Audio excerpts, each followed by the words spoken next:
Bismillahirrahmanirrahim. Assalamualaikum warahmatullahi wabarakatuh. Selamat malam para Pojokers. Kembali lagi di program Kim Pojok Kata, yaitu podcast kajian Al-Hikmah.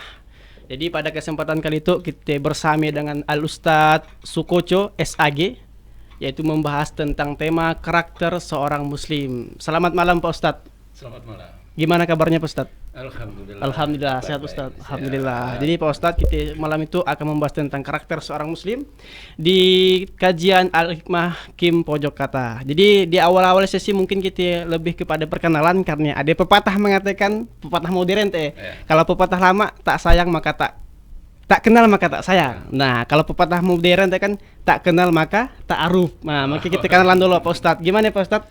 Namanya, kemudian asal, sekarang tinggal di mana, dan alumni mana? Kalau Pak Ustadz kan biasanya alumni Al-Azhar dan semacamnya. Silakan Pak Ustadz. Oke, bismillahirrahmanirrahim. Assalamualaikum warahmatullahi wabarakatuh. Waalaikumsalam warahmatullahi wabarakatuh. Ya, apa kabar Bang Wahyu? Alhamdulillah, baik Ustadz. Ya, alhamdulillah. Jadi nama saya Sukoco. Cukucu. Kalau dilihat namanya sebetulnya tidak perlu memperkenalkan Iya. asalnya. Tahu Pak, Sukucu ya kan. Namanya kemudian logat bicaranya orang Iya, sudah iya, bisa iya. menebak. Iya. Dan asal saya dari Seberang, dari Jawa. Kemudian dapat jodoh, orang Teluk Keramat. Oh, dapat jodoh orang Sambas. Ya, Sambas, khususnya dari desa Pedada. Pedada. Oh, pedode pasti kita ya, pedode. Nah, kalau orang HP kampung, kami sendiri Pedade. Pedade. Alhamdulillah sudah hampir 25 tahun. Oh, udah Ini, belum. 22 tahun di Pedada. Sampai saat ini masih berdomisili di desa Pedada, kecamatan Teluk Keramat. Berarti aslinya orang Jawa ya, Pak? Ya, Jawa asli. mana Pak aslinya, Pak? Jawa Timur. Jawa Timur, Ya, tepatnya di Kabupaten Lamongan. Lamongan. Oh, Lamongan, berarti asli Jawa. Oke. Pak, ke Sambasnya Pak memang ke Sambas atau memang berjumpanya di Jawa atau gimana? Jumpa istri tadi ya? Oh, kalau ini mau diceritakan Panjang. panjang, tidak cukup durasi. Yang jelas takdir Allah menentukan, ya, istilahnya dari Seberang ketemu. Oh, iya, ketemu. Ya, ketemu akhirnya menetap di Pedade. Hampir 25 tahun. 25 tahun. Sekarang anak berapa, Pak? Anak dua. Anak dua. Udah sekolah atau Alhamdulillah yang pertama itu perempuan. Ya. perempuan? Kuliah di Jogja. Oh, kuliah di Udah Jogja. Semester akhir. Oh, sama seperti saya, Pak. Semester akhir juga. Semester akhir. Ya.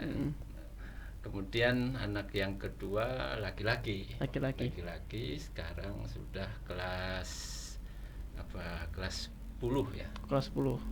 Kelas 12 Oh, SMA. SMA. Ya, Berarti kelas 3 lah ya. Ya, kelas 3 di Pontianak. Pontianak. Sekolah apa? Pesantren, Pak? Ya, di pesantren. Sekarang udah kelas 3 Tahfiz Quran. Tahfiz Quran. Oh, masyaallah. Tahfiz Quran di Pontianak. Ya, Oh, berarti menciptakan penghafal Al-Qur'an ya, Pak ya. Insyaallah, Pak. Insya Allah. Mudah-mudahan. Dan Siapa? doa Bang Wahyu dan kawan-kawan. Ayo Pak.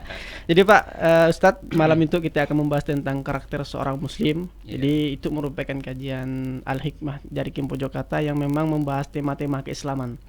Nah, jadi berbicara tentang karakter seorang muslim tentu identik dengan orang Islam, dan itu menjadi identitasnya orang Islam, Pak ya.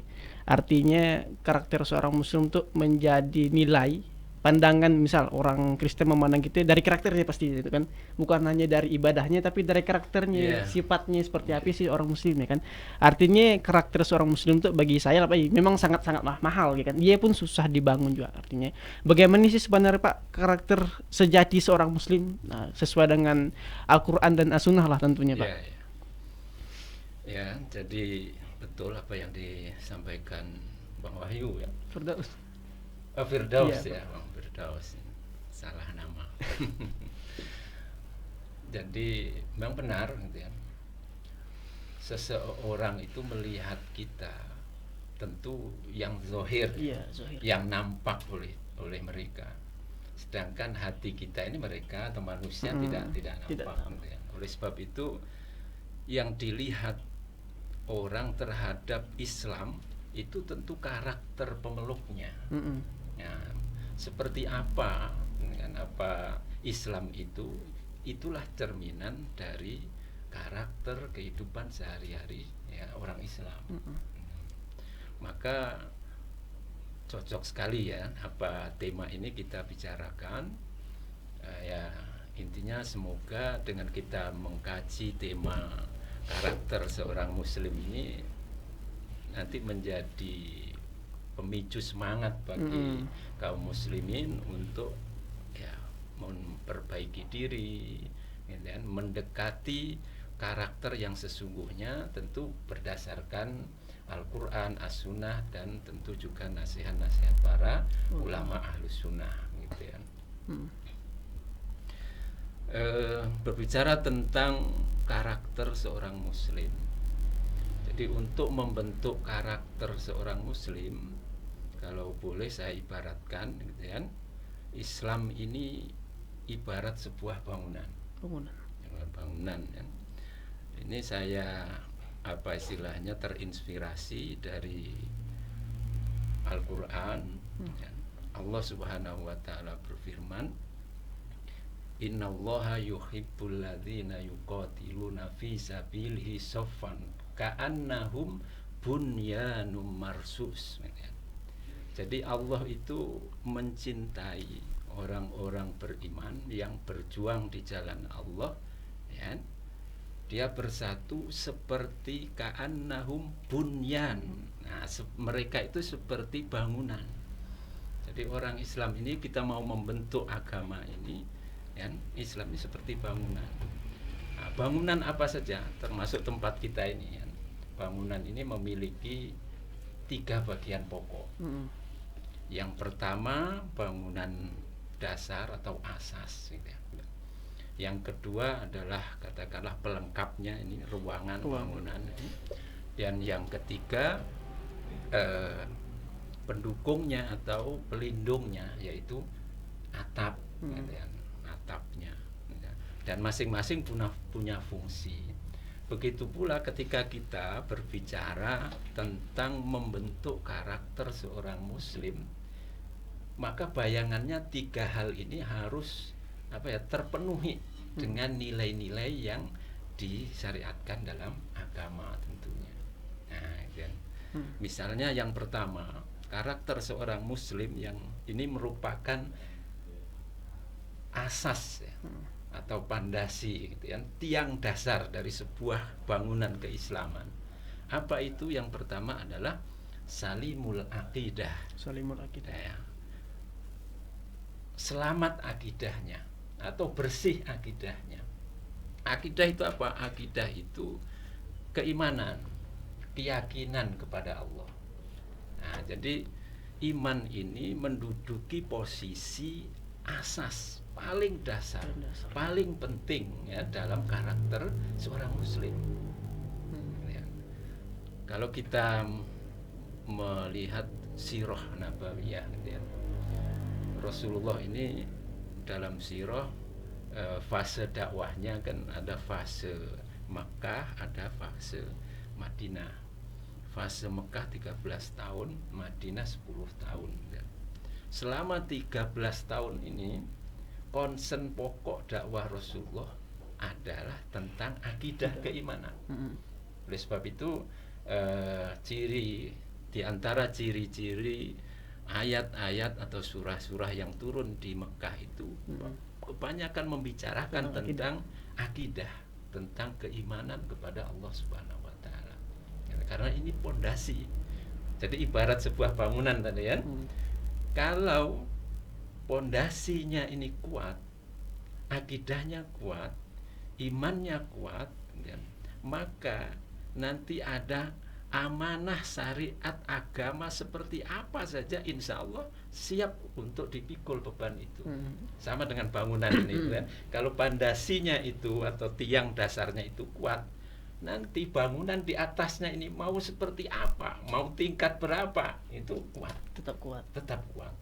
Nah, ini yang karakter pertama yang harus dibangun oleh seorang muslim, itu adalah memperkuat Akidah. Akidah keyakinannya. Maka Bang Firdaus ini masih muda gitu kan, tokoh muda, maka selain katakanlah ilmu dan pengalaman-pengalaman yang lain, maka yang terpenting itu dikuatkan keimanan.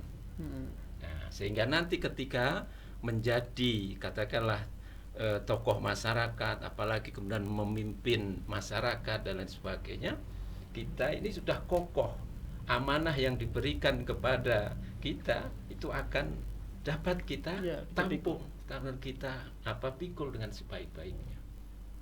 Apalagi kalau kita tarik kepada permasalahan sekarang, gitu kan, bagaimana bangsa ini sedang prihatin karena banyaknya katakanlah kasus-kasus korupsi. Maka kunci utamanya karena akidah mereka, keimanan mereka kepada Allah Subhanahu wa Ta'ala itu tipis, sehingga amanah yang diberikan kepadanya tidak bisa dia memikulnya. Nah, ini jadi yang pertama yang perlu untuk dikuatkan yang jadi seorang muslim itu adalah karakter salimul akidah. Akidahnya selamat, akidahnya kuat. Nah, apakah setiap orang muslim itu pasti beriman, pasti berakidah? Itu jelas pasti. Gitu kan. Nah, cuman kebanyakan orang awam ini ya akidahnya itu hanya sebatas mengakui Allah sebagai Tuhannya, gitu ya. Rasulullah Muhammad sebagai nabinya, Al-Quran sebagai kitabnya dan seterusnya. Hanya sebatas itu. Tapi tidak memahami, begitu kan, apa makna ya, dari kalimat tauhid yang diucapkannya. Jadi sebenarnya kalau kita mau menarik ke belakang, akidah ini bermula dari pemaknaan lafaz syahadatain. Pemaknaan la ilaha illallah. La ilaha illallah Muhammadur Rasulullah, atau asyhadu an la ilaha illallah wa asyhadu anna Muhammadar Rasulullah. Jadi kita mengimani Allah kalau dalam kitab-kitab akidah, ya, beriman kepada Allah ini dibagi menjadi 4 kelompok besar, gitu ya. Yang pertama ada namanya akidah atau beriman kepada Allah, yaitu akidah rububiyah. Nah, ini kalau dalam Al-Quran ya, Allah atau Rob, gitu kan, itu banyak sekali ya. Yang paling mudah yang semua orang Islam insya Allah hafal, kita ambil dasarnya dari Al-Quran surat An-Nas. Ya. Qul a'udzu birabbin nas. Katakan wahai Muhammad, aku berlindung birabbin nas, ya, kepada Tuhannya manusia. Robbi di situ diartikan Tuhan, ya, Tuhannya manusia. Tapi Rob ini, ya kan, Rob ini memiliki arti apa? Para ulama menjelaskan Rob ini adalah sebagai pencipta. Makanya dalam ilmu tafsir, ya, kebetulan saya dulu kuliah mengambil jurusan tafsir. Masya Allah. Jadi untuk menafsirkan sebuah ayat. Yang pertama ayat bil ayat, artinya menafsirkan ayat dengan ayat juga. Nah, kita lihat tidak jauh-jauh ke surat Al-Fatihah, Alhamdulillahi Rabbil Alamin, bahwa yang dimaksud dengan Rob itu adalah Tuhan yang menciptakan alam ini. Nah, yang menciptakan itu berarti Dia yang memelihara, kemudian Dia yang menjaga, dan Dia juga yang nantinya akan memusnahkannya. Itulah Rob. Nah, sehingga kalau kita mengimani bahwa Allah itu seperti ini, ya, bahwa Allah itu yang mencipta, Allah itu yang memelihara, Allah itu yang istilahnya menjaga, dan Allah nanti juga yang mematikannya, maka ketika kita memerlukan sesuatu di atas muka bumi ini, maka kembali kepada Rabb, kembali kepada Allah, tidak meminta kepada yang lainnya. Misalnya kita ini, Allah menciptakan kita hidup di dunia ini. Nah, kemudian kita mendapatkan ujian dari Allah. Ya, katakanlah sakit, sakit.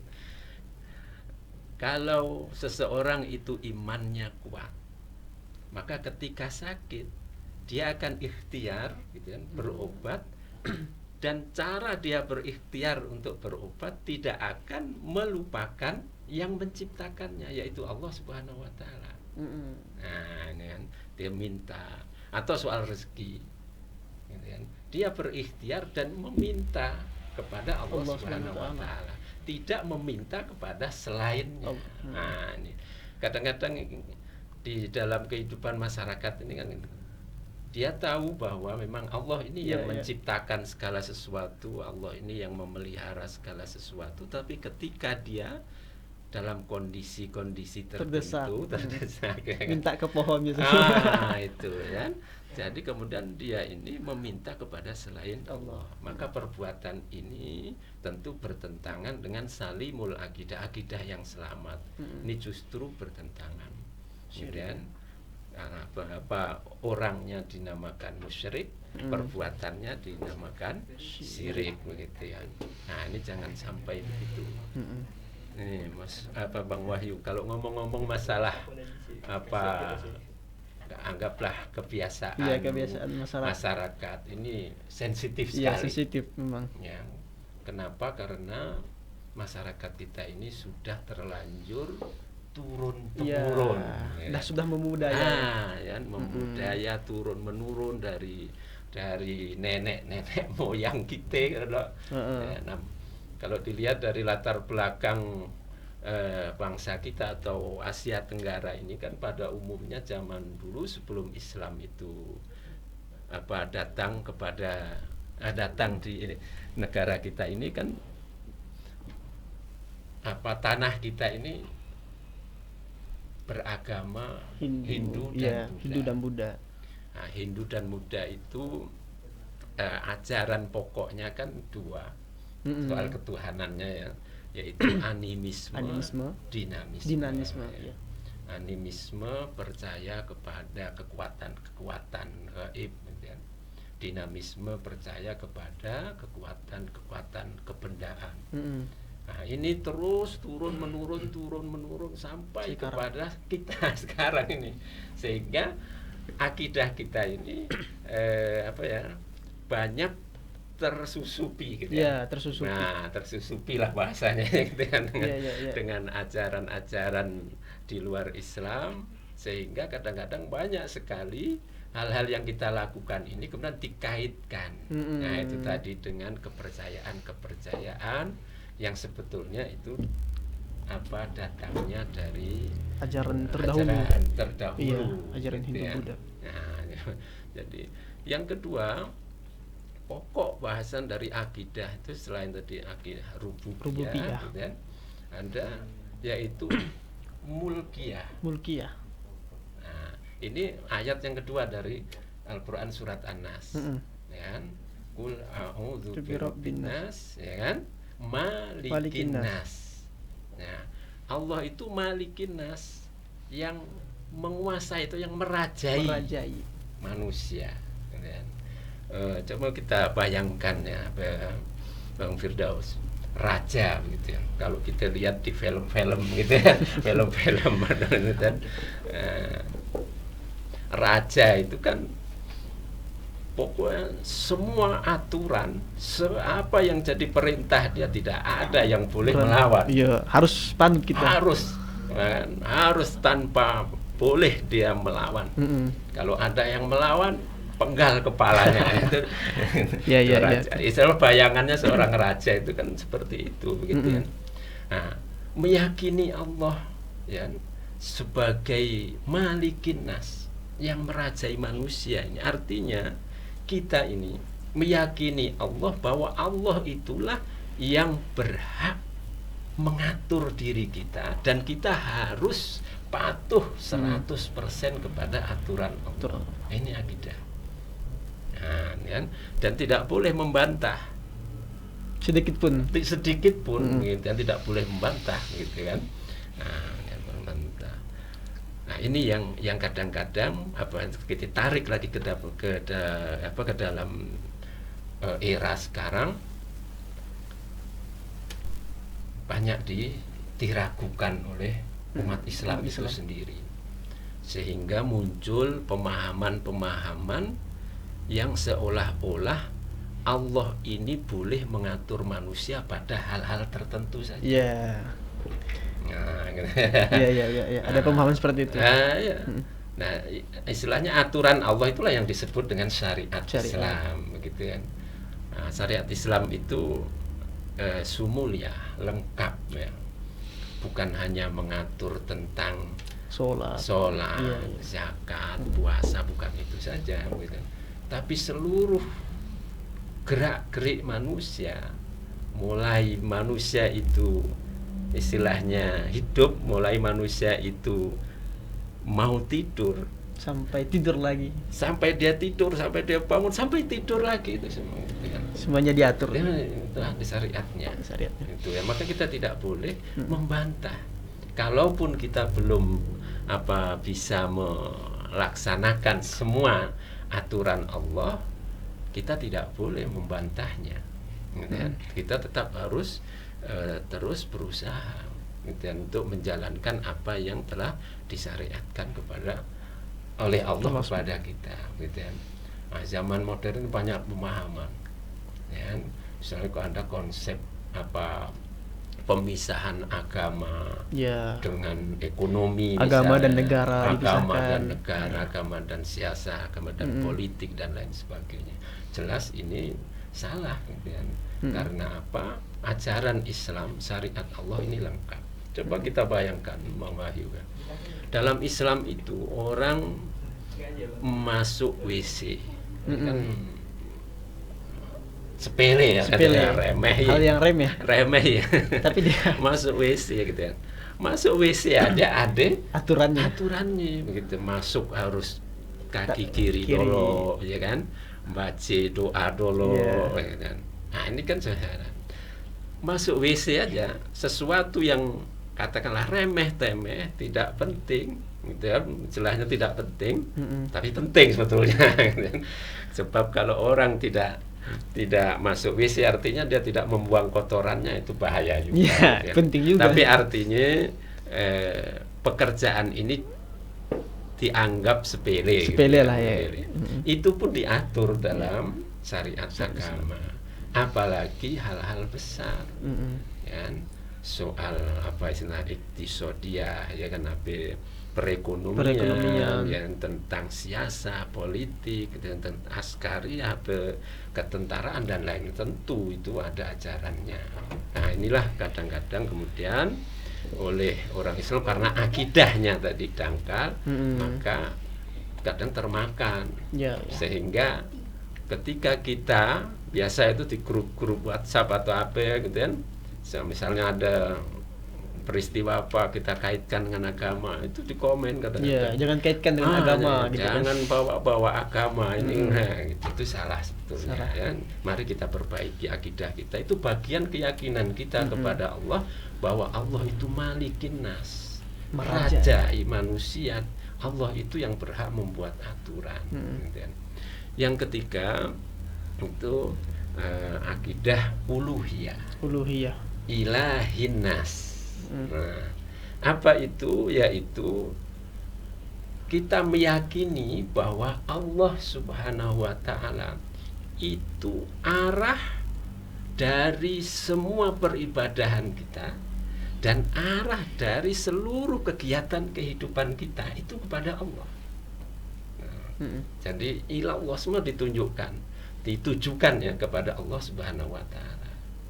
Nah, apa saja, bukan hanya sholat ya, bukan hanya puasa, bukan hanya zakat, haji, tetapi aktivitas kita sehari-hari, aktivitas kita sekolah, kuliah, dan bekerja, itu niatkan semuanya untuk Allah, memenuhi salah satu perintah Allah, gitu ya. Misalnya kuliah, memenuhi perintah Allah tentang utlubul ilma, menuntut ilmu, ya, dan ketika kita bekerja juga begitu. Allah menyuruh kita bekerja. Di dalam Al-Quran surat Al-Baqarah itu kan, fakuli malu fasayarallahu amalakum. Kata Allah, maka bekerjalah kamu. Aku, kata Allah, ya, bersama bahwa rasuli wal mu'minun.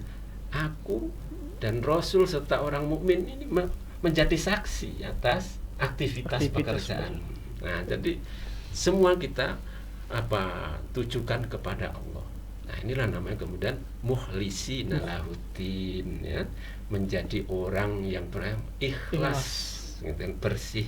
Jadi semua kita pulangkan, gitu, kepada Allah Subhanahu wa taala. Ketika kita ada musibah, semua dipulangkan kepada Allah. Nah, ini jadi yang pertama, ya, karakter seorang muslim ini yaitu salimul aqidah, akidahnya selamat, akidahnya kuat, gitu. Ini yang pertama, ini asas, fondasi, ya. Jadi bukti nyata daripada salimul aqidah ini, seseorang itu kekuatan imannya, kekuatan takutnya kepada Allah itu luar biasa. Nah, dan takut kepada Allah berbeda dengan takut kepada makhluk Allah, ya. Kalau kita takut dengan binatang buas, misalnya ular. Tadung, ketika kita takut, apa yang kita lakukan? Lari, menjauh, ya, menjauh dari ular itu. Tapi ketika kita takut, khaufilallah, takut kepada Allah, justru kita harus mendekat. Nah, ini perbedaannya, ya. Jadi itu bukti nyata daripada salimul akidah, kekuatan iman. Ya, kekuatan akidah seseorang. Ini karakter yang pertama. Karakter yang kedua yaitu sahihul ibadah. Ya, seorang muslim itu harus punya karakter yaitu ibadahnya benar. Sahih. Ya, benar. Ibadah benar itu apa ukurannya? Tentu ukurannya, ya, pertama Al-Quran dan hadis. Itu Al-Quran, kemudian ya tentu pendapat para salafus soleh, gitu ya. Ini ukurannya. Nah, banyak orang juga ketika berbicara ibadah itu sempit. Nah, padahal kalau kita lihat, ya, ibadah ini dibagi jadi dua. Ada ibadah mahdhah, ada ibadah ghairu mahdhah. Ibadah mahdhah ini ibadah yang katakanlah waktunya, kemudian tata cara pelaksanaannya, bacaannya, itu diatur semua, ya. Nah, dan ibadah mahdhah ini terbatas, sedikit, seperti sholat, zakat, puasa, ya, haji, dan lain-lain, ya. Ghairu mahdhah, ibadah, ya, selain itu yang tidak diatur secara spesifik, ya, tata cara pelaksanaannya, ya. Ibadah ghairu mahdhah ini niat dan pelaksanaannya baik serta tujuannya ilallah tadi, kepada Allah Subhanahu wa taala. Nah, ini kan khusus kepada ibadah mahdhah, ya. Nah, ibadah mahdhah ini ada juga yang mengatakan ibadah yang langsung berhubungan kepada Allah, tidak melalui wasilah atau perantara manusia, gitu ya. Itu ukurannya? Ya, kita mencontoh Rasulullah yang pertama, apalagi sholat harus sesuai sunnah, ya. Ya, karena Rasulullah mengatakan shollu kama ra'aitumuni usolli, gitu ya. Sholatlah kamu seperti mana kau melihat aku sholat, gitu kan. Nah, maka dan kita buka fikih, ya, sifat sholat. Nabi kan banyak sekali. Nah, supaya kita benar ya, sholat kita pertama gerakan kita, nih kan gerakan kita, maka kita harus melihat ya, ilmu fikih tentang sholat ini wajib hukumnya bagi setiap orang muslim untuk mempelajarinya. Harus tahu ya. Iya. Karena apa? Karena setiap orang muslim harus bisa mengerjakan sholat ya, dengan benar, gitu ya. Jadi dia harus mempelajarinya. Kadang-kadang memang kita ini ya, harus sering-sering bagi seorang dai atau seseorang yang paham tentang agama ini harus sering-sering berdakwah, menyebarkan ya, Islam agar masyarakat ini terpahamkan. Nah, makanya bagus sekali ini ada program Pojokers ya, kajian Al-Hikmah. Alhamdulillah. Saya mendukung sekali begitu ya. Tentu dari Ikatan Dai Indonesia Kabupaten Sambas ya, sangat mendukung, karena ini bagaimanapun ini merupakan tugas kita bersama untuk ya, menyebarkan, untuk menyebarluaskan ya pengetahuan tentang agama, tentu ya sesuai dengan kemampuannya, karena manusia ini punya keterbatasan. Sebab kalau kebetulan saya ini kan juga tinggalnya di kampung ya. Oh iya. Kadang-kadang kita lihat seseorang itu gerakan sholatnya juga masih banyak yang harus dibenarkan. Gitu loh. Betul Pak. Kadang cara mengangkat tangannya saja itu udah lain-lain, gitu ya. Padahal kalau kita buka dalam sifat sholat Nabi, ya, sifat sholat Nabi dalam khususnya di dalam fikih yang ditulis oleh Sayyid Sabiq, fikih itu, maka apa katanya, rafa al yadaini ilal udzunain. Itu yang pertama, misalnya mengangkat tangan itu kedua tangan sampai ke telinga. Nah, ya, dengan telapak tangan ini menghadap ke depan atau ke kiblat. Itu kadang-kadang banyak. Ya. Ada yang gini biasanya. Nah, ya, ada yang lebih. Ya. Atau yang kedua mengangkat tangan, ya kan? Ila sotri, sampai ke dada, jadi begini. Nah, jadi kenapa begitu? Karena ibadah mahdhah ini diatur tata pelaksanaannya. Jadi harus sahih ibadah, harus benar. Jadi orang Islam ini ibadahnya harus benar. Cara pelaksanaannya itu dari gerakannya, ya kan? Kemudian dari bacaannya juga, gitu kan, perlu juga diperbaiki. Gitu kan? Kemudian juga dari terutama ini sholat ya. Sholat itu fungsinya di dalam Al-Quran kita semua udah hafal gitu ya. Inna sholati tanha anil fahsya'i wal munkar kan, gitu. Jadi sholat ini sebetulnya yang bisa mencegah manusia ini berbuat dosa, berbuat keji dan mungkar. Nah, sehingga banyak yang bertanya itu, bagaimana Ustaz kan? Ini sholat jalan terus tapi maksiat enggak putus. Imbang bagi sholat, maksiat. Jadi berarti gimana gitu ya? Mana apanya yang salah? Iya. Ya bisa jadi cara mengerjakan sholatnya tadi salah, atau juga memaknai makna sholat. Masih belum khusyuk lah ya. Kalau berbicara tentang sholat ya, rukun sholat ini dibagi menjadi 3 pokok ya. Yang pertama rukun qauli, rukun yang berbentuk lisan, ucapan, bacaan gitu ya. Yang kedua ya, rukun yang berbentuk hal ya, perbuatan, gerakan. Jadi harus bacaannya harus benar, dibetuli gitu kan. Kemudian gerakannya juga harus dibetuli yang sesuai dengan apa yang telah dianjurkan Rasulullah. Dan yang ketiga, nah ini yang biasanya, dan ini mungkin kunci daripada mengapa tadi pertanyaannya sholatnya rajin tapi maksiatnya rajin. Ini rukun yang ketiga itu ada namanya rukun Kolbu. Ya, rukun kolbu atau kolbi ya rukun hati. Artinya memaknai sholat itu kan ke dalam hati. Misalnya kita membaca surah Al-Fatihah. Ya.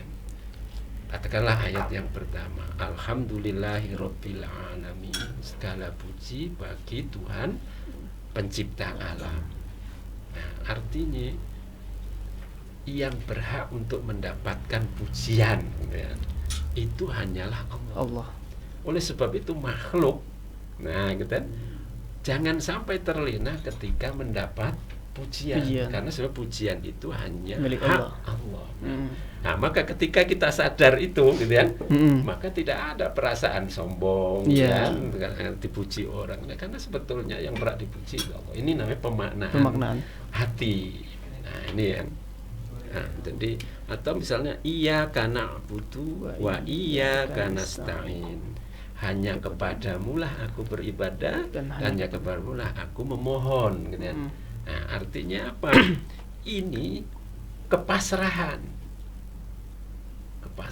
kita kepada Allah. Nah, ketika kita pasrah total kepada Allah, maka apapun yang kita terima di dunia ini tidak ada yang menggelisahkan kita. Nah, ketika kita ditimpa ujian ya kita tadi iyaka kembali kepada Allah. Gitu ya. Oh, ini semua udah apa Allah tentukan, Allah takdirkan gitu ya. Ketika apa kita memerlukan sesuatu juga begitu. Ya, tadi tidak kepada Allah Subhanahu wa taala. Ini diantara contoh rukun hati yang harus hadir. Sehingga apa sholat kita ini bisa memunculkan atau melahirkan apa penahanan diri kita gitu kan, sehingga kita tidak melakukan fahsya dan mungkar ini. Katanya kalau memang sholat kan mulailah tuh bayang-bayang bahasanya kalau momen paling pas bayangkan proposal apa segala macam pas sholat gitu. Tang jernih pikiran gitu. Arti masih belum bisa memaknai lah ya dalam sholat. Artinya harus dimaknai lagi. Itu manusiawi. Iya manusiawi gitu ya. Saya pikir tidak ada manusia yang ketika sholat 100% ingatannya itu kepada Allah. Ya, kalau ikut Imam Syafi'i, paling tidak ada 2 tempat yang kita harus ingat kepada Allah. Yang pertama ketika kita tasyahud itu, ketika kita membaca asyhadu alla ilaha illallah. Satu minimal. Ketika syahadat. Yang kedua itu ketika takbiratul ihram. Atau itu balik ya. Yang pertama takbiratul ihram gitu. Yang kedua ketika kita tasyahud dan ketika kita mengeluarkan jari kita. Tuh, paling minimal. Paling minimal. Jadi jangan sampai ketika kedua momen ini ya masih ingat ke lain. Nah, gitu ya. Iya. Dan manusiawi begitu ya. Dan kalau berbicara khusyuk ya, khusyuk ini para ulama banyak sekali mendefinisikan khusyuk. Ya. Khusyuk ini, yang jelas khusyuk itu bukan berarti ketika sholat 100% ingat Allah. Ya. Karena apa? Rasulullah juga pernah ketika sholat ini juga masih perhatian gitu, masih sadar dengan keadaan. Iya. Contoh misalnya yang paling terkenal ketika Rasulullah sholat qiyamul lail ya sholat. Ketika mau sujud, di depan ada Aisyah, ada kaki Aisyah. Kemudian Rasulullah memindahkan. Artinya Rasulullah sadar bahwa ada sesuatu di depannya. Nah, berarti kan pada waktu itu istilahnya secara akal ya sedang ingat yang di depan, yang ada kaki itu. Gitu. Nah, itu diantara contohnya. Gitu ya. Jadi khusyuk ini saya suka definisi khusyuk ini adalah mengembalikan bahwa sholat ini akhirnya bisa menjadikan seseorang itu tadi tercegah dirinya Dari nahi daripada dan mungkar. perbuatan Keji dan dan mungkar. Jadi artinya khusyuk itu bukan hanya ketika dalam sholat melaksanakan sholat, tapi terbawa sampai Setelah sholat. Setelah sholat. Itu yang paling penting. Siap. Jadi sohihul Ibadah. Nah, yang kedua nih, ibadahnya harus benar. Itu dari pelaksanaannya. Tentu dari hal lainnya ya benar, ini artinya tidak boleh mengada-ngada, tidak boleh menambah-nambah sesuatu yang sudah paten atau dari Rasulullah. Nah, apalagi di dalam pelaksanaan sholat itu sendiri. Jadi misalnya sholat subuh, karena subuh bangun tidur semangat, subuh 2 rakaat sikit gelak. Saking semangatnya. Saking semangatnya gitu kan, keadaan mau menambah jadi 4 rakaat, nah jelas tidak boleh begitu ya. Nah, ini bid'ah itu. Yang kedua yaitu sohihul ibadah. Jadi karakter seorang muslim harus benar cara beribadahnya. Pelajarilah ya kitab-kitab atau buku-buku ya tentang sifat sholat Rasulullah Shallallahu Alaihi Wasallam. Kemudian yang ketiga, karakter seorang muslim itu matinul khuluq. Matinul khuluq. Kalau bahasa kita sekarang itu akhlak yang smart, atau bolehlah akhlaknya baik. Akhlak mulia lah. Akhlak mulia, akhlakul karimah. Gitu kan? Ingat bahwa Rasulullah diutus oleh Allah Subhanahu wa taala itu adalah untuk menyempurnakan akhlak. Liutamimma makarimul akhlak, gitu ya, untuk menyempurnakan akhlak. Dan Rasulullah gitu kan, ini sebagai contoh uswah dalam hal akhlak ini. Baik itu sebelum menjadi atau diangkat menjadi rasul ataupun menjadi rasul sendiri. Gelar al-amin, nah, istilahnya orang yang terpercaya. Itu didapat oleh Rasulullah sebelum menjadi rasul. Gitu kan. Jadi akhlak ini memang hal yang terpenting, karena orang ini melihat keislaman kita pertama itu dari berakhlak kita. Ya, maka Rasulullah juga mengatakan khairun nas anfa'uhum linnas. Jadi sebaik-baik manusia itu adalah yang paling baik, paling banyak memberi manfaat kepada manusia yang lain. Ini kan akhlak. Maka contohlah Rasulullah, ya. Bahwa Firdaus, saya ingat ini kisah ya, betapa mulianya akhlak Rasulullah. Ada seorang nekwan lah mun kita ya. nekwan yang udah tua, tapi dia benci dengan Rasul, benci-bencinya dengan Rasulullah. Sehingga nekwan itu, nenek-nenek itu kemudian setiap Rasulullah itu pergi ke masjid sholat, itu selalu diludahi. Nah, kan? Selalu diludahi. Terutama pada waktu subuh. Nah, bisa kita bayangkan ludah orang bangun tidur. Bau pasti. Kan? Orang bangun tidur dengan ketika tidak dalam keadaan tidur berbeda. Ya, kualitas ludahnya. Ya.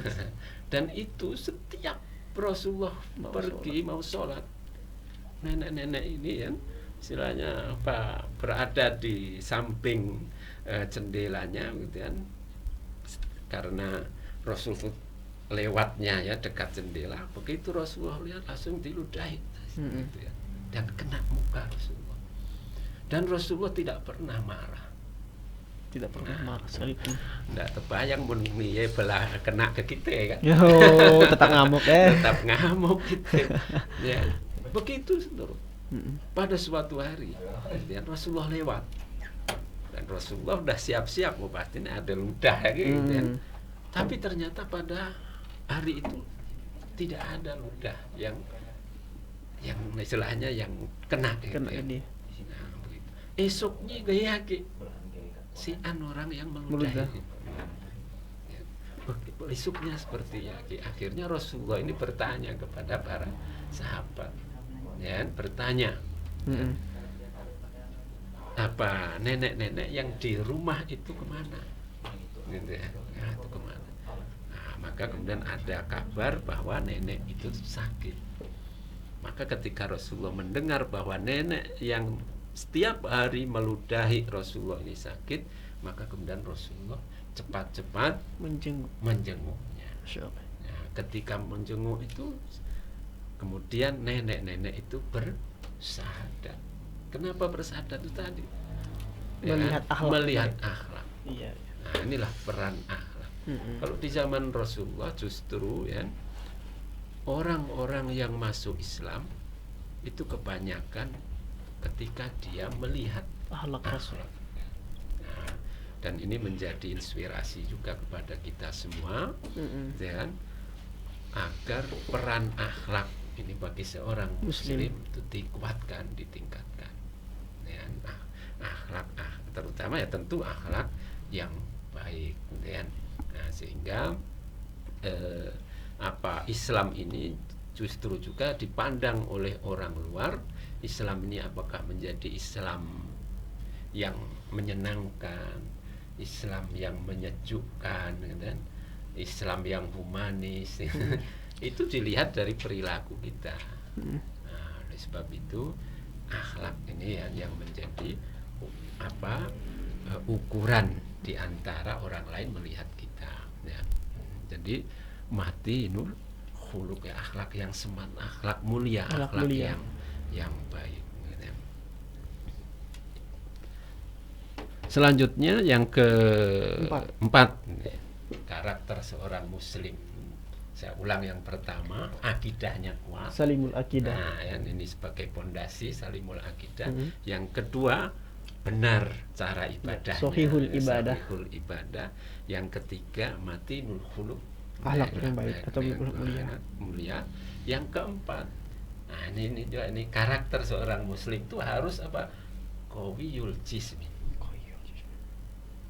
badannya kuat.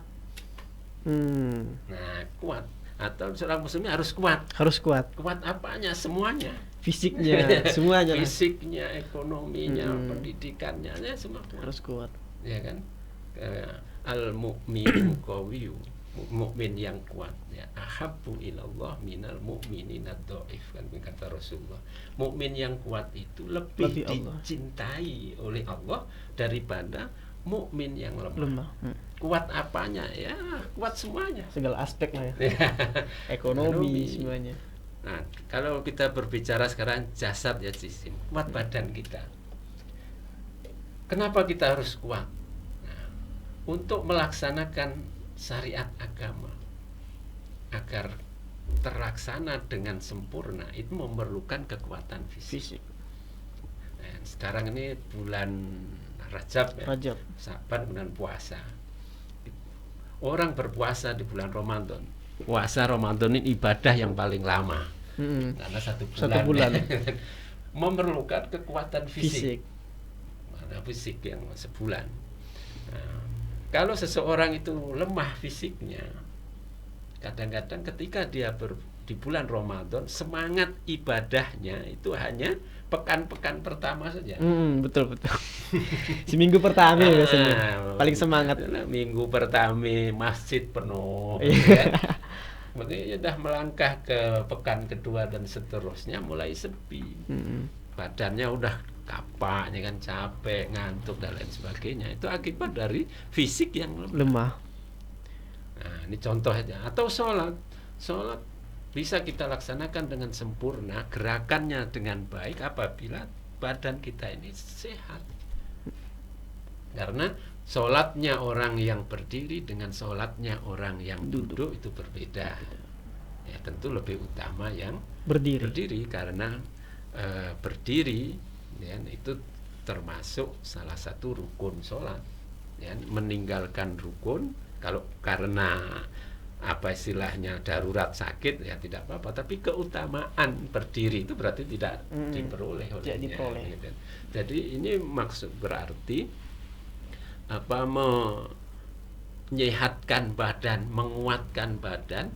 Nah, ini menjadi karakter orang Muslim. Muslim karena aktivitas ibadah mahdhoh atau aktivitas ibadah ghairu mahdhoh itu semuanya harus dengan kondisi kesehatan, kekuatan yang prima baru sempurna, gitu kan.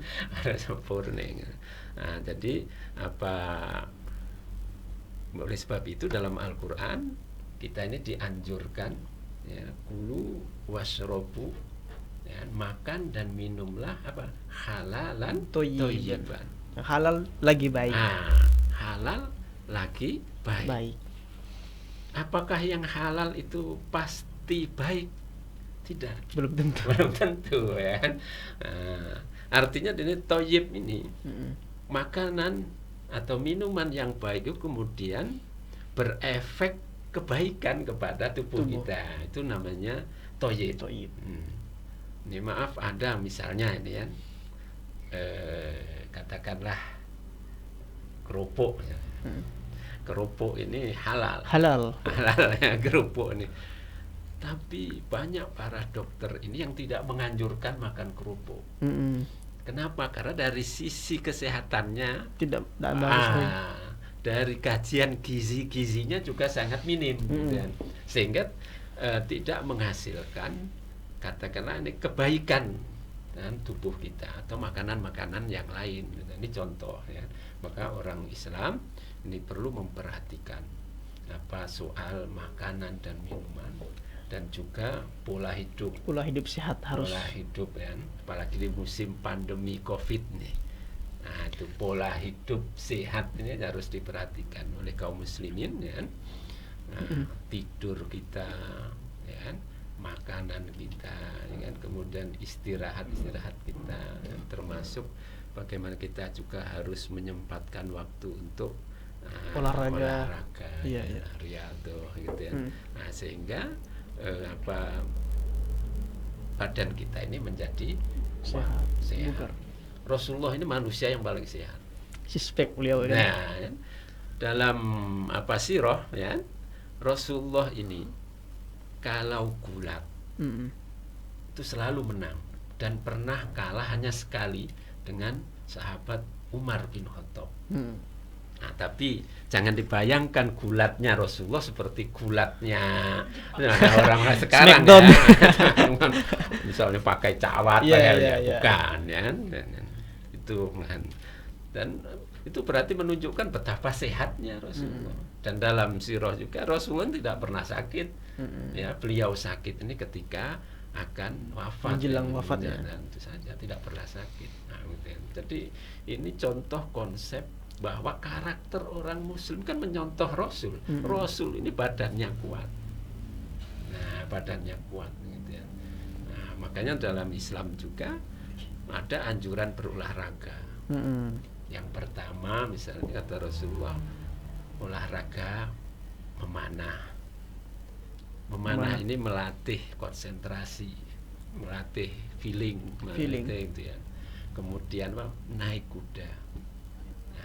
Saya pernah membaca satu artikel, naik kuda 2 kilometer itu ternyata sama dengan orang berlari speed dan 20 kilometer.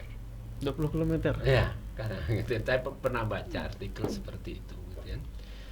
Kenapa orang berkuda itu melatih ini tulang belakang. Dan tulang belakang inilah sebetulnya penyangga utama kehidupan manusia. Gitu ya. Kemudian Rasul juga menganjurkan supaya kita berenang. Berenang, memanah, berkuda. Berenang olahraga yang menggerakkan seluruh anggota tubuh manusia itu ternyata berenang. Jadi berenang. Jadi kalau misalkan si lagi alasan tuh ya karena kalau memanah oke alasannya susah panah. Kalau kuda lagi si kuda di Sambas kan tapi kalau berenang Sambas tuh merupakan tempatnya sungai ya. Jadi si lagi alasan untuk tak berenang. Nah, tinggal terjun ke sungai. Tinggal terjun silakan berenang. Nah, hati-hati jaluji namanya. Tapi harus belajar berenang dulu Harus kan. berenang dulu. Nah, terjun ke sungai.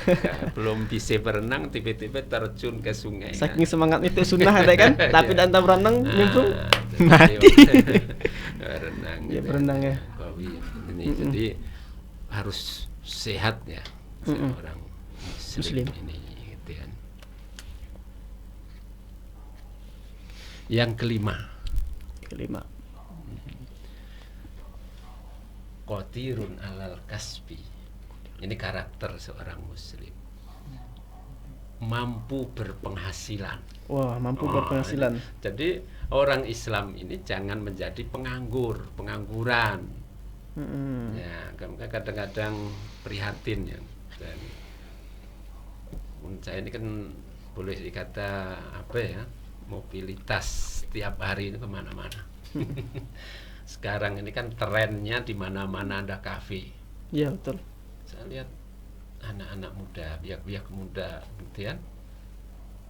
Saya pergi dari jam 7 pagi, pulang jam 1 siang. Orang iya itu dari tadi nongkrong di sini. Dari pagi sampai ke siang. Iya, tulen-tulen terang ya. Dan kalau aktivitasnya beraktivitas kerja, boleh tidak. Itu saya lihat main game. Nah, entah berapa cangkir kopi dah ada ini. Belum lagi kotanya kan. Ya.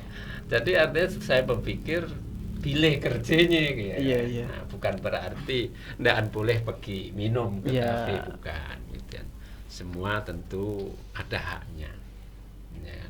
Semua ada haknya kapan kita beraktivitas kerja, kapan kita istirahat, kapan kita bersosialisasi dengan rekan, ya, bersosialisasi dengan tetangga dan lain sebagainya.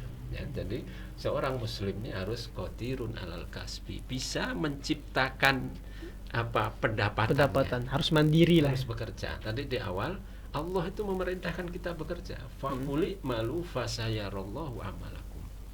Ya, maka bekerjalah kamu. Dan kata Allah bekerjalah kamu. Perintah Al-Qur'an itu. Perintah Al-Qur'an. Jadi makanya orang yang bekerja itu dinilaikan sebagai ibadah ghairu mahdhah tadi. Ada pahalanya. Dan dalam Islam seseorang yang ditakdirkan meninggal ketika dia bekerja itu kategorinya mati syahid. Nah, karena memang bekerja ini perintah. Ibadah gitu. Makanya jangan suka pengangguran. Nah, bekerja yang carilah ya lapangan kerja, atau yang lebih fokus lagi adalah menciptakan lapangan kerja gitu. Sebab kalau kita hanya berharap kepada lapangan kerja, ya tentu sangat terbatas. Ya. Nah, tentu kita dianjurkan untuk menciptakan lapangan kerja itu sendiri ya. Jadi bekerja ini merupakan karakter seorang muslim. Yang ke-6. Yang ke-6. Masih ya waktunya. Masih, Pak. Yang ke-6 setelah qadirun alal kasbi yaitu ini penting yang ini nih. Apa itu, Pak? Nah, as-sakhafatu al-islamiyah sumuliyah. Memiliki, jadi seorang mukmin itu harus memiliki sakhafah, pandangan atau katakanlah pengetahuan begitu ya. Al-Islam, pengenalan Islam sumuliyah, yang sempurna. Nah, ini di awal tadi sudah kita singgung begitu ya. Islam ini agama yang kamil mutakamil, ya, yang sempurna dan menyempurnakan. Jadi artinya apa? Semua dalam Islam ini ada aturannya, ada syariatnya. Maka kita sebagai seorang Islam, seorang mukmin juga begitu. kita harus punya karakter bahwa memandang Islam ini sebagai solusi dari kehidupan kita. Nah, ketika kita melakukan kegiatan ekonomi, gitu kan, maka kita juga harus kembali kepada Islam, karena Islam itu sendiri mengatur tentang perekonomian. Ya. Nah, gitu kan, di dalam Al-Quran ya, itu ada salah satu ayat yang luar biasa, gitu kalau kita artikan yang ma'afa Allahu ala rasulih, gitu kan. Allah begitu ya membuat aturan ya, tentang perekonomian itu jangan sampai peredaran uang peredaran uang itu hanya berputar pada agnia, orang-orang kaya saja. Nah, ini kan luar biasa pemerataan ekonomi kan, pemberdayaan ekonomi dan lain sebagainya kan. Tidak boleh bainal agniya minkum, kan, di antara orang kaya saja di antara kamu, tidak boleh. Makanya monopoli perekonomian di negara kita ini harus oleh umat Islam ini harus dicairkan. Makanya kita orang Islam ini juga harus mendukung gerakan-gerakan ekonomi syariah. Gitu kan. Sekarang banyak gitu kan gerakan-gerakan istilahnya ekonomi syariah. Dan ini sudah teruji ya, ketika krisis moneter kemarin ya, tahun 99 ya, dan 2000 kita mengalami krisis moneter yang luar biasa ya. Banyak bank-bank konvensional gitu kan, banyak perusahaan-perusahaan konvensional itu yang bangkrut.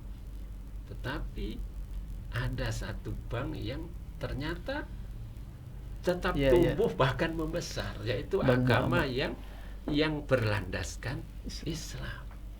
Kenapa? Karena memang aturan Allah ini tentu tidak menzolimi umatnya. Di antara dari perbankan Islam ini kan misalnya mudoroba bagi hasil. Kan. Kalau di konvensional kan keuntungan itu sudah ditentukan. Jadi misalnya kita anggaplah misalnya investasi sekian juta dapat 10%. Bank itu untung atau rugi. Tetap dapat 10%. Ketika krisis moneter kemarin mereka rugi, masih menanggung beban kepada nasabahnya 10%. Nah, ini bukan konsep Islam, karena berarti menzolimi sesuatu yang sudah rugi dipaksakan lagi. Tapi kalau konsep Allah, konsep Islam, nah kalau bank ini untung besar ya dapat besar.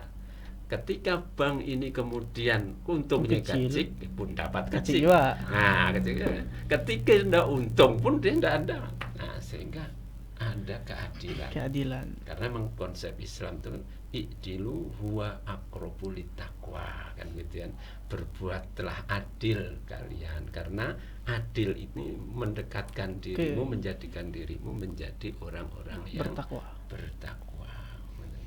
Jadi ini yang harus kita miliki, yaitu konsep pemahaman memandang bahwa ajaran Islam ini lengkap, tidak boleh parsial ya, hanya hal-hal tertentu, seluruhnya lah ya, segala aspek.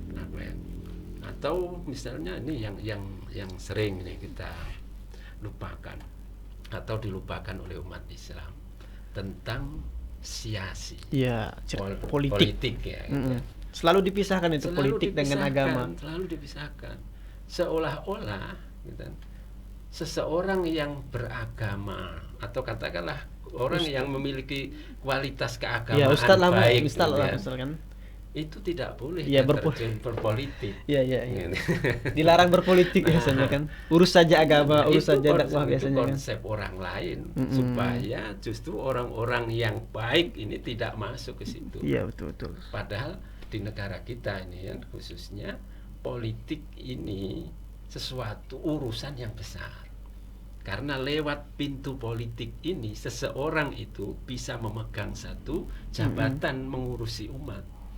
Seseorang lewat pintu politik ini bisa kemudian membuat satu aturan yang harus diikuti, yang bahkan sifatnya memaksa. Kan undang-undangnya sifatnya memaksa. Kalau apa istilahnya seseorang itu tidak mengikuti undang-undang, maka dia kena istilahnya pasal Iya. ya kan, pelanggaran itu namanya berarti, karena memang sifat hukum itu salah satunya harus memaksa. Kalau tidak memaksa bukan hukum namanya, Betul. kan hanya sebatas himbauan.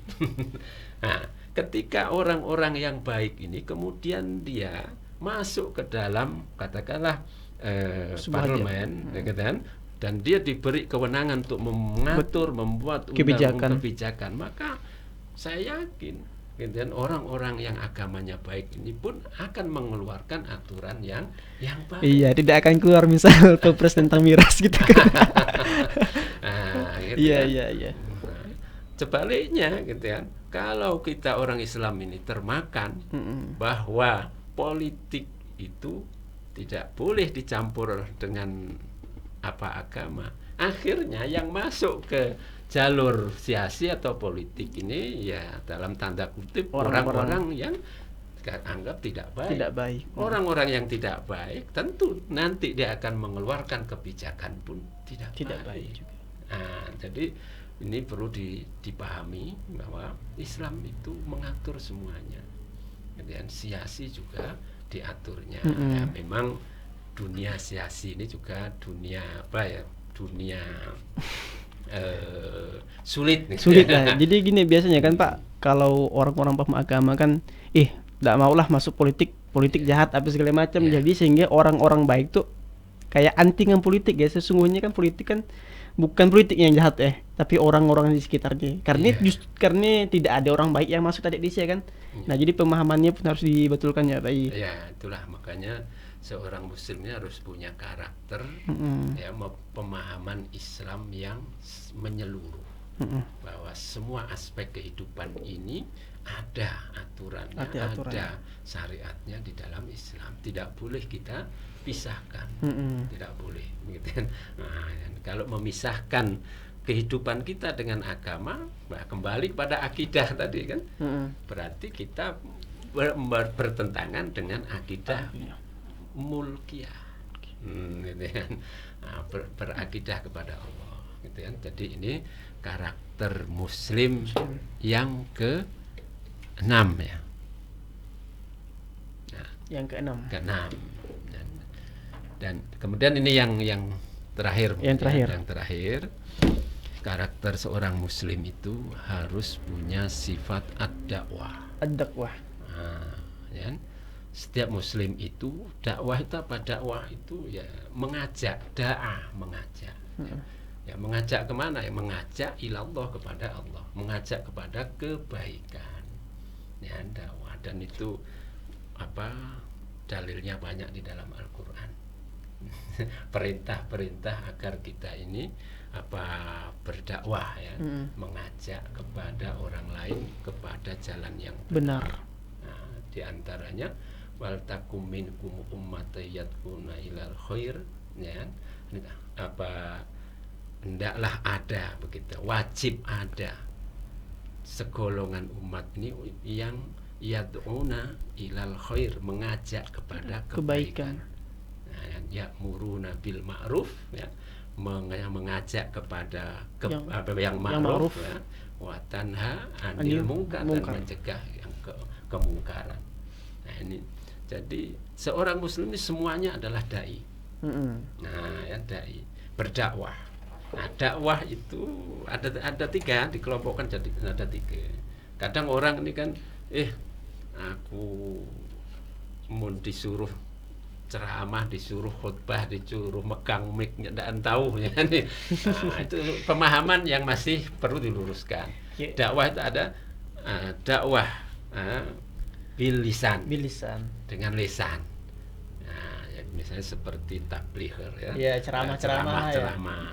Dan ini memang apa istilahnya orang-orangnya. Yalah, orang-orang tertentu lah yang tahu. Nah, yang tentu ini perlu apa ya, pemahaman dalil dan lain sebagainya. Lisan ini. Yang kedua, ya, dakwah bil hal, dakwah dengan perbuatan. Nah, ini sebenarnya siapa saja bisa. Seluruhnya, seluruh umat Islam. Dakwah dengan akhlak tadi kan. Jadi dakwah dengan perbuatan. Istilahnya, contohnya kita itu tidak tahu ngaji, katakanlah belum bisa ngaji, disuruh megang mic pun begagar orang ngelotek kaki ini. Kemudian kita di kampung membuat satu kegiatan-kegiatan yang kemudian kegiatan itu mendatangkan hal-hal yang positif, ya kan?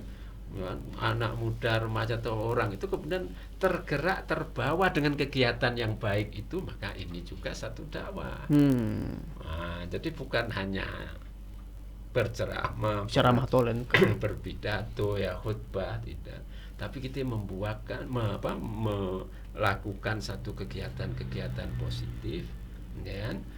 Mempengaruhi orang sehingga mengajak orang untuk ikut bersama-sama dalam hal kebaikan, itu juga dakwah. Bukan hanya tentang ceramah, tabligh akbar, bukan. Mengajak kebaikan ini kan merupakan bagian dari dakwah juga. Ini harus jadi karakter, karakter umat Islam. Yang ketiga yaitu dakwah bil mal, dengan harta. Mungkin tidak sempat karena sibuk bos, ya. Sibuk kerja, sibuk ya, tapi menggunakan hartanya untuk hal-hal yang baik. Misalnya menjadi sponsor kegiatan-kegiatan positif dan lain-lain, itu juga bagian dari dakwah. Infak untuk tahfiz Quran. Ya. Nah, dakwah ini posisinya dalam pembentukan karakter Islam yang tadi kita ibaratkan seperti bangunan, itu posisinya seperti atap. Menurut Bang Firdaus, bangunan ini kan ada atapnya. Apa fungsi atap? Melindungi. Ya, melindungi. Jadi untuk melindungi agama itu harus ada dakwah. Sebaik apapun agama seseorang, tapi kalau tidak ada dakwah, maka agama itu lama-lama dia akan hancur. Nah, dan contoh ini bangunan ini, sebaik apapun ini bangunan ini, tapi tidak ada dakwahnya, tidak ada dakwahnya, maka agama seseorang itu akan hancur. Karena yang lain-lainnya ini kemudian akan mudah, ya kan, mempengaruhi kita. Jadi setiap orang Muslim ini harus punya karakter berdakwah. Penting berdakwah, ya. Atapnya tadi, ya. Itu untuk melindungi agama ini, gitu kan. Ya, Pak, sambilan Pak minum, Pak. Ya, nah, ini yang terakhir. Yang terakhir. Dan dakwah ini semua orang Islam harus berperan. Nah, ini karakter orang Islam harus berdakwah yang terakhir. Siapa? Sambilan Pak, kita melihat pertanyaan-pertanyaan dari Pojokers, karena tadi sudah disampaikan bahwa karakter seorang Muslim ya ada 6. Yang pertama yaitu salimul akidah ataupun akidah yang selamat. Kemudian yang kedua yaitu sohihul ibadah, yaitu ibadah yang benar, ibadah yang baik. Kemudian yang ketiga maksimul khuluk, akhlak yang baik atau akhlak yang mulia. Yang keempat qawiyul jismin, ya Pak Ustadz, ya. Kemudian yang kelima mampu berpenghasilan atau mampu bekerja ataupun menciptakan pekerjaan, itu menjadi karakter seorang Muslim. Kemudian yang keenam memiliki pengetahuan yang tinggi, ya artinya seorang Muslim harus berpengetahuan yang tinggi, berwawasan yang luas, cendekiawan lah. Kemudian yang ketujuh yaitu ad-dakwah, yaitu berdakwah. Itu merupakan atapnya tadi. Dari pertama yaitu salimul ibadah yang merupakan pondasi dari karakter seorang Muslim, dan atapnya ad-dakwah. Maka agama Islam harus disiarkan dan harus didakwahkan. Ya Pak Ustadz, kita masuk ke sesi pertanyaan. Ada pertanyaan dari Pojokers, yaitu dari saudara siapa itu? Saudara Halimatus Syadiyah. Wah, Masya Allah, bagus namanya. Assalamualaikum Pak Ustadz, numpang nanya, mungkin agak melenceng dari pembahasan. Agak melenceng dalam apa ya Pak Ustadz nih? Jadi pertanyaannya, di kampung saya ada orang laki-laki yang berkepribadian perempuan. Letoy lah teh. Yang hakikatnya dia laki-laki dan kalau sholat berada di saf perempuan. Dia seorang laki-laki berkepribadian perempuan yang hakikatnya dia laki-laki dan kalau dia sholat berada di saf perempuan. Setiap mau sholat kami bingung dan takut seandainya dia tiba-tiba jadi laki-laki tulen. Dan kalau diletakkan di saf laki-laki nampaknya kok meresahkan begitu. Jadi apa sebabnya dilakukan Pak Ustadz? Jadi dia tuh laki, kepribadiannya perempuan, dia sholatnya di saf perempuan. Nah tapi pun diletakkan di saf laki-laki meresahkan. Nah gimana ya Pak Ustadz? Memang gak susah dak gitu tuh. Ya memang ini ya. Kita juga ini harus menjadi perhatian bersama. Atau sekarang lagi tren misalnya LGBT. Ya LGBT. Atau bahasa kampungnya orang yang seperti itu apa namanya? Orang laki-laki yang berkepribadian perempuan. Dan dia sholat di saf perempuan. Harus kita ingatkan. Seseorang itu dilihat laki atau perempuan itu sebenarnya yang pertama dari maaf ya Pak dari kelaminnya, nah, dan bukan dari Kepribadiannya. Nah, dan dari kelaminnya. Jadi kalau kelaminnya itu laki-laki meskipun dia agak-agak seperti perempuan tetap dia harus di soft laki-laki dan dia harus memakai pakaian laki-laki gitu ya. Diingatkan gitu ya karena dia ini laki-laki ya. Dan sebetulnya kalau kemarin kan yang lagi rame soal ya inilah soal LGBT ini kan sebetulnya seperti itu bisa disembuhkan. Bisa disembuhkan Ustaz. Ya, disembuhkan. Ya tentu ada pakarnya ya, ada dokternya dan lain sebagainya. Dan perlu diketahui oleh umat Islam, Allah itu melarang, Rasulullah melarang seorang laki-laki menyerupai perempuan atau sebaliknya seorang perempuan menyerupai laki-laki. Nah, jadi harus dikembalikan kepada fitrah aslinya. Ya. Kalau nanti di medis itu kan akan ada lah caranya, akan dilihat begitu ya, akan dilihat lebih dominan kemana dia. Nah, itu pasti ada. Jadi intinya kalau kita punya keluarga atau kawan yang agak-agak mengarah kepada katakanlah laki-laki kepada perempuan atau perempuan itu bisa dibetuli gitu ya, dibetuli. Meskipun katakan tidak 100% gitu ya, tapi perilaku itu. Saya punya kawan itu laki-laki perilaku apa istilahnya tadi maaf ya, misalnya lembut-lembut gitu. Dia tetap lembut tetapi perilakunya laki-laki. Dia juga menikah dengan perempuan dan meskipun katanya apa perilakunya seperti lembut-lembut. Nah, gitu ya. Nanti ada apa di medis itu pasti ada begitu. Ada cara penyembuhannya lah ya. Ada. Pakai terapi biasanya Pak Yun.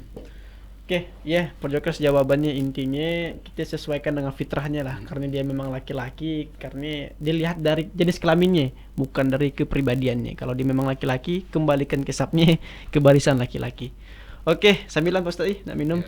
Pertanyaan berikutnya, pertanyaan kedua, yaitu hampir sampai tadi. Bagaimana sholat yang baik? Ada yang sholat tapi masih beriringan dengan maksiat. Nah, seperti yang kita sampaikan tadi. Beriringan antara sholat dengan maksiat. Sholat tapi masih ke dukun. Nah, itu masih ke dukun. Kemudian sholat tapi berbohong, sholat tapi benzina, sholat tapi berdosa. Nah, jadi gimana ya Ustadz? Gimana lah tanggapan Ustadz ya kan? Artinya maksiat dengan beribadah tadi imbang. Tapi yang paling menarik di sini kan maksiat tapi masih kehidupan, artinya kan perbuatan ini masih berbuat yang syirik, tapi dia tetap menyembah Allah Subhanahu wa taala ya. Jadi gimana ya Ustadz? Ya, jadi seperti yang sudah Ya, kita di awal-awal singgung tadi kan. tadi gitu ya, bahwa tujuan sholat itu kita bisa tanha anil fahsya'i wal munkar gitu ya. Artinya diri kita ini ya tidak melakukan perbuatan yang maksiat, perbuatan yang kecil, atau tidak melakukan dosa gitu kan. Dan memang kita tidak mungkin bersih 100% dari dosa, tapi paling tidak kita ini sudah menjauhinya gitu kan. Kalaupun kita melakukan dosa itu anggap satu kekhilafan ya kan? Tapi bukan kebiasaan gitu kan. Nah, bagaimana kalau ada orang yang sholatnya rajin nah, kan? Tapi maksiatnya juga jalan terus. Nah, ini tadi perlu dievaluasi lagi sholatnya gitu kan. Pertama bisa jadi tadi gerakan-gerakan sholatnya masih belum benar. Belum benar, masih belum sesuai sunnah mungkin kan. Karena apa? Ternyata ya kan, gerakan-gerakan sholat setelah dikaji dari sisi medis gitu kan, itu ternyata memiliki pengaruh. Ada pengaruhnya. Pengaruh kejiwaan juga. Misalnya ya, orang sujud gitu ya. Orang sujud, kenapa kita harus sujud? Kepala kita ini sampai ke tanah sejajar sama dengan lutut gitu ya. Ternyata kan aliran darah ini kemudian penuh memenuhi sel-sel otak. Dan penuhnya darah di sel-sel otak itu ternyata itu efeknya bisa menenangkan seseorang, ya, bisa menyehatkan seseorang, bisa menghindarkan seseorang dari apa istilahnya cepat lupa. Nah, jadi artinya apa? Kita evaluasi semuanya, gerakannya.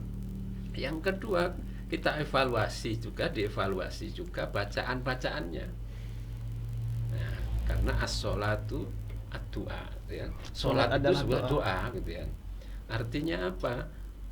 Bacaan yang kita baca mungkin kita tidak memahami apa sebetulnya. Tahu apa yang dibaca kan? Asal-asal baca ya. Sebetulnya dalam sholat itu tidak perlu kita mengartikan bacaan kita, tidak perlu. Paling tidak kita paham apa yang dibaca. Nah, jalannya kita pas waktu sujud misalnya kan, kita paham doa ini memuji Allah. Subhana rabbiyal a'la wa bihamdih, kan? Nah, paling kan itu sudah bagus begitu. Minimal memahami lah. Di situ kan memahami bahwa ketika sholat itu kita memohon kepada Allah. Dan ketika sholat itu juga, nah yang ketiga tadi hati, rukun hati tadi itu kan, kita harus memaknainya. Kenapa kita harus sujud? Padahal kepala ini adalah anggota badan yang paling kita hormati. Kita tidak sengaja aja orang kena kepala kita kadang emosi gitu ya. Tapi itu kita sadar kepala kita letakkan di lantai kan, di bawah. Nah, ini kalau tadi hatinya main, artinya rukun hati itu berjalan. Ini dia kemudian introspeksi diri. Memang di hadapan Allah ini tidak ada yang mulia, rendah kita, rendah semuanya, biarpun kepala. Ini kan kemudian seseorang itu sadar. Nah, jadi dia dievaluasi ya, sholatnya baik itu tata cara pelaksanaannya atau khususnya memaknainya, ya, memaknai dari sholat itu sendiri. Ya. Insya Allah. Siap, pertiga ya jawabannya ke teman-teman yang menjawab yang bertanya tadi. Jadi mungkin untuk kita masuk ke sesi terakhir yaitu closing statement. Mungkin dari apa yang disampaikan Ustaz tadi sudah kita dengarkan bersama, yaitu tentang karakter seorang muslim yang harus dimiliki seorang muslim ya. Ada tujuh karakter. Yang pertama tentang akidahnya harus baik dan harus selamat, kemudian ibadahnya harus baik yaitu sahihul ibadah tadi, kemudian matimul khuluq yaitu akhlak yang baik, akhlak yang mulia itu yang harus dimiliki oleh seorang muslim. Kemudian qawiyul jismin, jasmani yang kuat, kemudian tubuh yang kuat dan seluruhnya lah dari segala aspek, kita harus kuat dari ekonomi, politik dan segala macam. Kemudian mampu berpenghasilan. Jadi seorang muslim harus mampu berpenghasilan, harus mampu bekerja dan harus mampu menciptakan lapangan pekerjaan agar bisa membantu saudara-saudara kita juga kan. Kemudian yang keenam, memiliki pengetahuan yang tinggi. Artinya karakter seorang muslimnya harus berpengetahuan yang luas. Jadi harus menjadi seorang cendekiawan lah. Harus mampu memiliki wawasan yang luas. Kemudian yang ketujuh, yang terakhir, yang merupakan atap ataupun pelindung dari agama kita, yaitu ad-dakwah, yaitu mensyiarkan agama Islam. Mungkin closing dari saya, dan mungkin terakhir Pak Ustadz, closing dari Pak Ustadz terkait dengan tema kita hari itu, malam itu, yaitu karakter seorang muslim. Mungkin pesan-pesan ataupun apa yang disampaikan, silakan Pak Ustadz. Ya. Jadi karakter atau kepribadian kita itulah yang dilihat oleh orang. Gitu. Oleh sebab itu, baik buruknya agama atau baik buruknya kita, gitu, itu orang melihatnya adalah tampilan kepribadian kita, karakter kita. Oleh sebab itu, setiap orang Islam harus memperbaiki diri agar menjadi seorang muslim yang berkarakter tadi, yang sudah disebutkan satu persatu tadi, gitu kan. Ini menjadi tugas kita bersama untuk saling mengingatkan, tugas kita bersama untuk saling menguatkan soal pendidikan Islam. Ya. Jadi mudah-mudahan kita semua diberi pertolongan oleh Allah, diberi petunjuk oleh Allah untuk memperbaiki diri menjadi seorang muslim yang berkarakter tentunya. Dan demikian. Mungkin demikian Pojokes nasihat dari Pak Ustadz, bahwa seorang muslim harus punya karakter. Iyalah yang disebutkan tadi, ada 7 karakter seorang muslim. Selagi makasih Pak Ustadz udah menyempatkan hadir di podcast Pojok Kata dalam kajian Al-Hikmah. Mudah-mudahan nanti di lain waktu bisa bertemu lagi, bisa berjumpa lagi, dan bisa menuntut ilmu lagi dengan Pak Ustadz. Insyaallah. Untuk Pojokers, kawan-kawan, jangan lupa ada malam-malam berikutnya, tetap stay tune di tim Pojok Kata. Setiap malam Jumat kita ada kajian Al-Hikmah dengan tema-tema yang menarik. Insyaallah ke depan tentu kajiannya lebih menarik dan berkaitan tentang Islam tentunya. Demikian pada kesempatan malam hari itu, kurang lebihnya saya mohon maaf. Yang benar datangnya dari Allah Subhanahu wa taala, yang salah datangnya dari kekhilafan saya pribadi. Akhirul kalam, billahi taufik wal hidayah. Assalamualaikum warahmatullahi wabarakatuh. Selamat malam.